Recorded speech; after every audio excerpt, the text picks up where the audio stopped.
Baik, Assalamualaikum warahmatullahi wabarakatuh. Salam sejahtera buat kita semuanya. Pagi, apa kabar Bapak dan Ibu, teman-teman, sahabat sekalian, para pemirsa ataupun subscriber daripada Consulting. Kita berjumpa lagi bersama dengan saya, Coach Tiko, dari ISQ Coaching Academy dalam pembahasan pada FTT Insight di kesempatan episode kali ini, ya, dan kita akan membahas bersama-sama tentang bagaimana kita bisa membuat sebuah kondisi, situasi yang lebih produktif di tempat kerja kita, khususnya bagi Anda para leader. Apa yang harus kita perhatikan, apa yang bisa kita lakukan kepada para tim kita untuk bisa membuat mereka lebih produktif.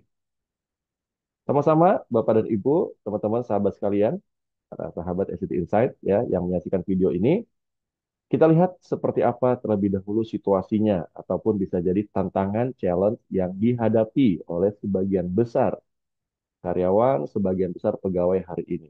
Dengan berbagai tantangan yang luar biasa, perubahan yang begitu cepat, pastinya beberapa kondisi-kondisi tersebut membuat beberapa di antaranya pada akhirnya tidak bisa lebih produktif dalam pekerjaannya. Bisa jadi apa yang kemudian menyebabkan juga tidak produktif adalah ketika ada ketidaksesuaian antara apa? Beberapa hal misalkan. Yang pertama, ketika tidak sesuai atau ketika dirinya ya belum bisa menyesuaikan, mengimbangi perubahan ataupun tantangan yang datang dalam kehidupannya bahkan dalam pekerjaannya. Jadi bayangkan situasinya begitu luar biasa cepat terjadi perubahannya, tantangannya semakin besar, tapi diri dia sebagai seseorang dia tidak bisa menyesuaikan terhadap perubahan tersebut. Maka itu yang akan membuat dirinya stressful dan kemudian tidak produktif dalam pekerjaan. Apalagi yang bisa menyebabkan dia tidak produktif dalam pekerjaannya? Ada juga ketidaksesuaian. Antara apa? Antara apa yang dilakukannya menjadi tanggung jawabnya, menjadi perannya, itu tidak sesuai dengan apa yang menjadi talenta dirinya, potensi dirinya. Nah, ini yang ingin saya garis bawahi yang menarik. Dan bahayanya lagi, ini tidak dipahami oleh para leader, tidak dipahami oleh pimpinannya, pemimpinnya yang pada akhirnya memberikan tugas gitu ya pada seseorang yang itu bukan menjadi sebuah kekuatan ataupun tidak didukung oleh kekuatan dirinya. Akhirnya bertambahlah stressful tersebut ya seolah-olah seorang misalkan ya seorang pemimpin pelaksana seekor elang yang gagah luar biasa, dia bisa terbang tinggi tapi kemudian timnya dia seperti tupai misalkan yang dia sebenarnya pandai dalam memanjat pohon seperti itu, tapi sang elang kemudian meminta sang tupai untuk ayo kamu bisa dong, saya aja bisa, kenapa kamu nggak bisa, kamu harusnya bisa. Ya, berikutnya memang bisa sih, ya. Bisa tidak Bapak Ibu, teman-teman sahabat sekalian, membuat tupai itu terbang? Bisa saja, ya. Tapi ada syaratnya. Apa itu? Bahwa dia sediakan dulu pesawat terbang, naik pesawat terbangnya, hingga akhirnya si tupai itu bisa terbang, naik pesawat terbang. Ya. Nah, tapi kalau kemudian kita mengetahui, oh, tupai ini dia pandai, dia jago dalam memanjat pohon. Ya, kenapa tidak? Kemudian kita berikan tanggung jawab perannya itu ya sesuai dengan apa yang menjadi kekuatan dirinya. Dia memanjat pohon dan lain sebagainya. Ya. Nah, ini bisa diperkuat Bapak dan Ibu, teman-teman, sahabat sekalian, ya. Bagaimana ketika seseorang ya pegawai pada akhirnya dia lebih banyak fokus kepada apa yang menjadi beban dirinya. Jadi bayangkan, inilah yang kemudian menjadi situasi yang hari ini kita hadapi gitu ya. Banyak yang tiba-tiba ya dia tiba-tiba perlu healing gitu ya. Nah, kenapa? Karena menganggap bahwa pekerjaan itu menjadi sebuah beban. Dia tidak enjoy. Nah, jadi supaya lebih produktif seperti apa? Dokter Ari menyampaikan bahwa 3E ya kunci untuk dia bisa lebih produktif. Apa itu? 3E yang pertama adalah enjoy. Nah, seseorang harus enjoy, seseorang harus menjalani peran dan tanggung jawabnya itu dengan menikmati prosesnya.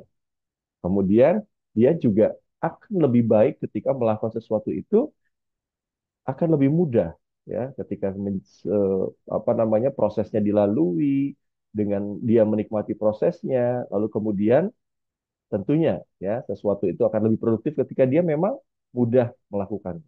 Nah, ini yang menarik. Satunya lagi, pastinya hasilnya akan lebih efektif ataupun juga lebih excellent. Nah, jadi hasilnya dia akan mendapatkan excellence.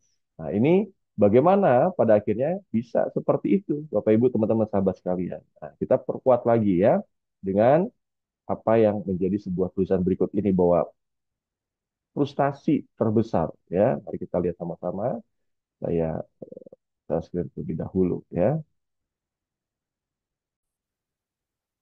Jadi semakin banyak orang merasa tidak bahagia di pekerjaannya, ketidakpuasan kerja berada pada titik tertinggi sepanjang masa dengan 60% pekerja melaporkan merasa emotionally detached dari pekerjaan mereka dan 50% merasa stres setiap harinya. Wah, bayangkan ya, Bapak Ibu, teman-teman sahabat sekalian. Jadi bayangkan sebagian besarnya ya 50% merasa stres setiap hari, mungkin lebih, jangan-jangan. Nah, bagaimana dengan diri Anda? Seperti apa ya? Jadi stres itu bukan hanya sekedar bagaimana kita melihat ya saudara kita yang kemudian dipinggir jalan nyata, bukan seperti itu. Tapi ketika kita merasa terbebani dengan pekerjaan-pekerjaan kita, nah ini yang perlu kita cermati ya. Dan bahayanya lagi, sebagaimana saya sampaikan tadi, ini tidak dipahami oleh leadernya ya. Nah, mungkin bisa jadi leadernya juga merasa stres juga gitu ya. Jadi ketika seorang leader memberikan sesuatu tugas kepada timnya di mana itu tidak sesuai ya. Jadi perlu juga nih kesesuaian. Dokter Ari menyampaikan juga syarat kemudian sebuah perusahaan, sebuah organisasi ini bisa mendunia ya, dia bisa kuat. Apa itu? Yang pertama adalah culture fit gitu ya, sesuai dengan budaya yang diharapkan. Lalu kemudian yang kedua adalah job fit. Nah, pekerjaan itu juga sesuai dengan dirinya. Dan satu lagi yang saya garis bawahi adalah talent fit. Nah, jadi sesuai dengan talentnya. Ketika memberikan satu tugas yang tidak sesuai dengan talentnya, maka ya dua sisi yang akan stres. Pertama, leadernya akan melihat bahwa kok dia tidak produktif, kok tidak sesuai dengan yang diharapkan. Yang menjalaninya juga, ya timnya pasti juga akan merasa stres. Wah, saya diberikan tugas, saya diberikan tanggung jawab, yang ini berat banget saya melakukannya. Ya, dibandingkan apabila kemudian seseorang mendapatkan tugas yang itu sesuai dengan talentnya, sesuai dengan potensinya, sesuai dengan kekuatannya, maka dia akan menjalaninya dengan mudah, dia menikmati, dia enjoy menikmati prosesnya, dan hasilnya akan excellent. Leadernya pun melihatnya akan menjadi happy. Ya, nah, tapi banyak leader yang tidak menyadari hal itu. Maka kebanyakan tulisan berikut ini bahwa ternyata ya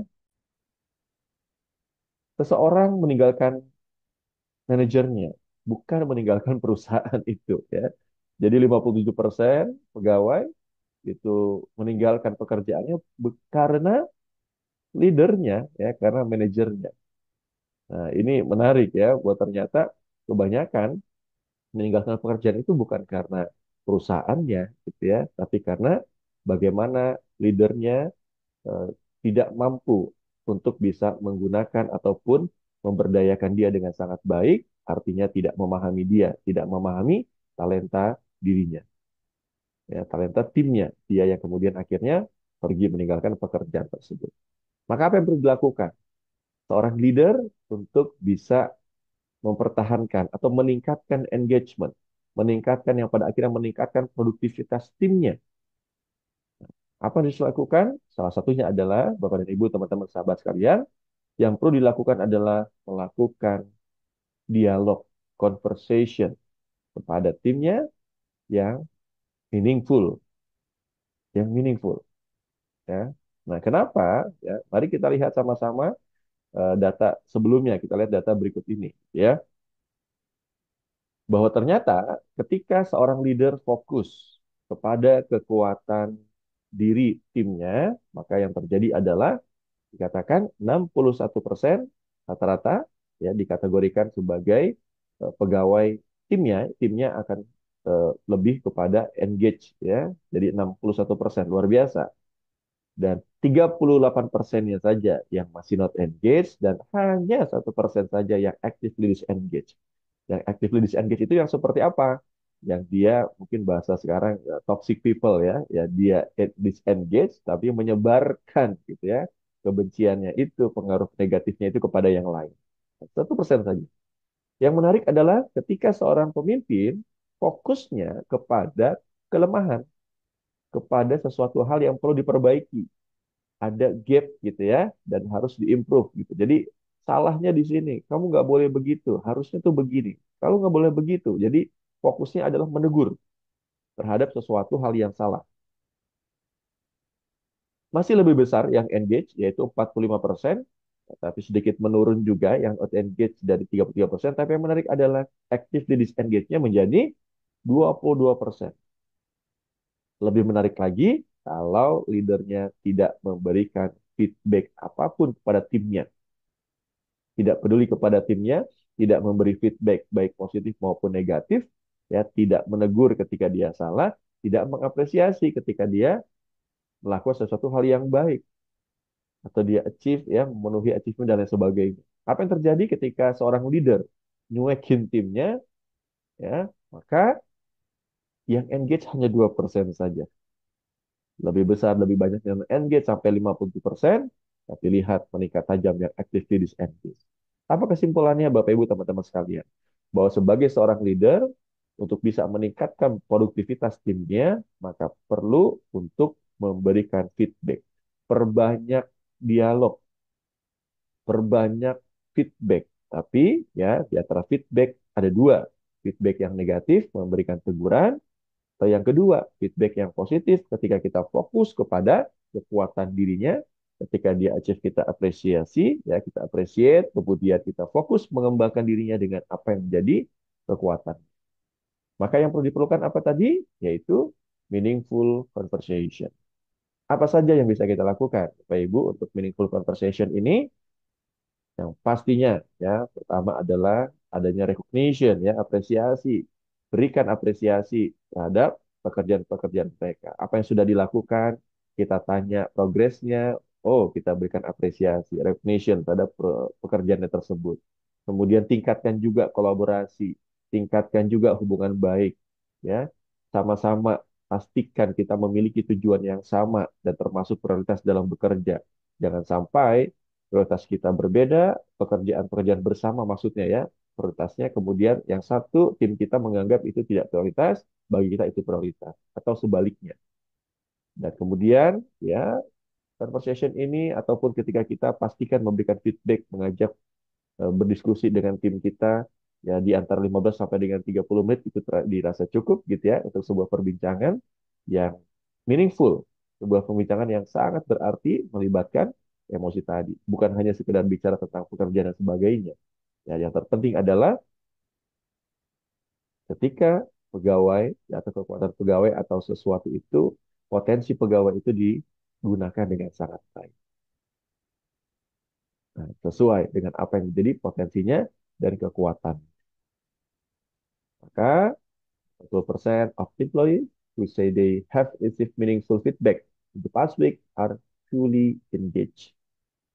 Ya, jadi ketika bagaimana pegawai mereka, tim kita mendapatkan feedback yang meaningful, feedback yang sesuai, ya, yang lebih banyak fokus kepada kekuatan dirinya dan mengembangkan pada akhirnya kekuatan tersebut, maka dia akan fully engage, meningkatkan engagementnya. Sesuai dengan apa yang tadi jadi data. Bahwa ketika seorang leader fokus kepada kekuatannya, maka lebih banyak dan meminimalisir ya orang-orang ataupun tim kita yang disengage, bahkan actively disengage. Jadi apa kekuatannya, Bapak Ibu, teman-teman sahabat sekalian, adalah ketika tim kita dalam kategori yang disebut dengan talent fit. Bagaimana pada akhirnya supaya bisa talent fit itu kita ketahui dulu apa yang jadi talentnya dan kemudian kita gali, kita lakukan meaningful conversation melakukan coaching kepada tim kita dengan talent yang dia miliki. Karena talent, atau talenta, potensi hanya akan menjadi potensi kalau kemudian itu tidak kita gunakan. Dan bagaimana bisa menggunakan talenta tersebut ketika kita memiliki goals. Dan mari kita bayangkan bagaimana apabila kita punya goals bersama atau bahkan kita bantu tim kita mencapai goalsnya dengan menggunakan apa? Dengan menggunakan talenta yang dimilikinya. Maka akan tercipta yang disebut dengan talent fit. Dia akan lebih produktif. Kenapa? Karena menikmati prosesnya, enjoy, mudah melakukannya, hasilnya akan excellent. 3E. Enjoy, E, excellent. Teman-teman, Bapak Ibu, sahabat sekalian, saya tutup dengan sebuah video.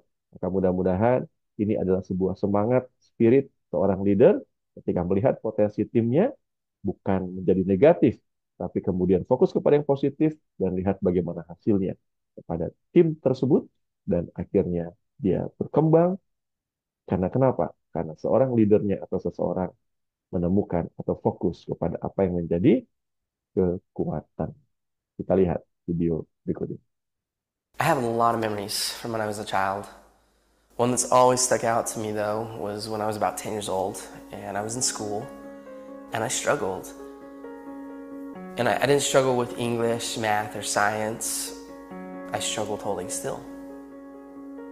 And I would try to listen and focus and process ideas, but I couldn't help myself.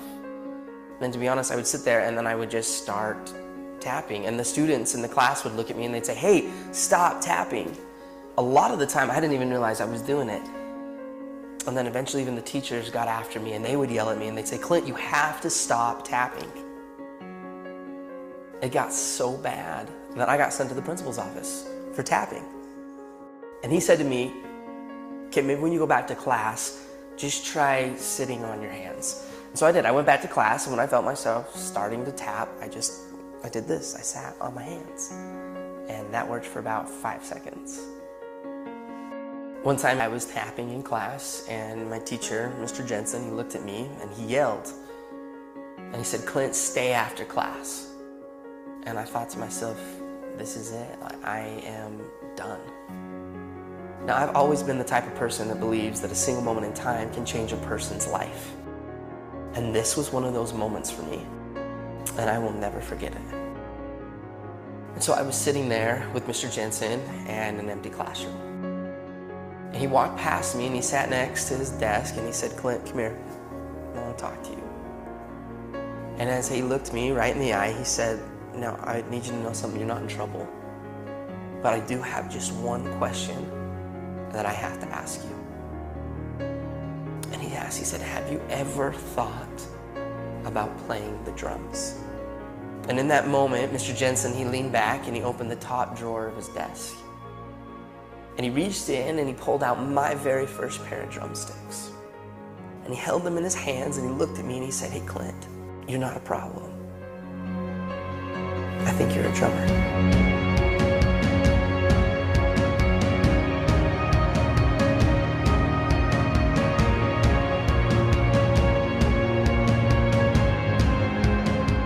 From that moment on, I've never put those sticks down. I've toured, recorded, and played drums all over the world. My whole college education was paid for with drumsticks in my hand.